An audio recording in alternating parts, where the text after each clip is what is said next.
What do you mean you don't know? Carrie almost screamed the question. She took a few deep breaths and tried to settle her heart and her mind. I mean, I don't know. Josh's voice was muffled as several announcements played loudly over a speaker, wherever he was. I guess I'll be back when I am. She took one last deep breath. So, it's over then?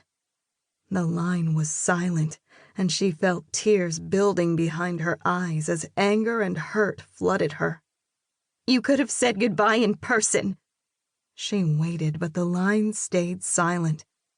Instead of waiting for Josh, the person she'd thought she'd spend the rest of her life with, to say anything else, she hung up.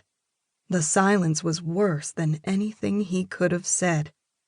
She felt like throwing her phone across the room, but she set it down gently and headed out the front door of her parents' house. She marched quickly towards the worn path that led away from her childhood home in the hills above Pride, Oregon. She headed towards the cliffs that overlooked the ocean and the small town, needing solace in the view, knowing that the people that filled the quiet town would be there for her when she needed them most. She was almost 21 years old, and her boyfriend of the past 5 years had just hopped on a plane heading to God knows where, for God only knows what reason, without telling her anything.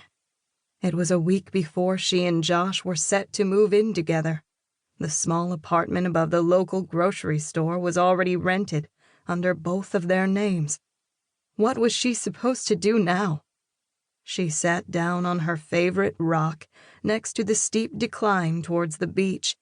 As she looked out over the beauty surrounding her home, she felt slightly defeated. If she wasn't good enough for Josh, then she wasn't good enough for any man. Why would he do this to her? It wasn't as if she had a long history of dating.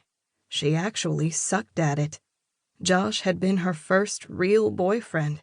She'd only gone on a few dates before him. At 5'9", she had towered over most boys in school, until high school. Then some of the boys, like Joshua Williams, had finally outgrown her.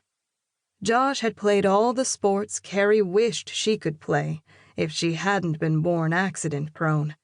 The first day of soccer, she'd landed on her foot wrong and broken 2 toes.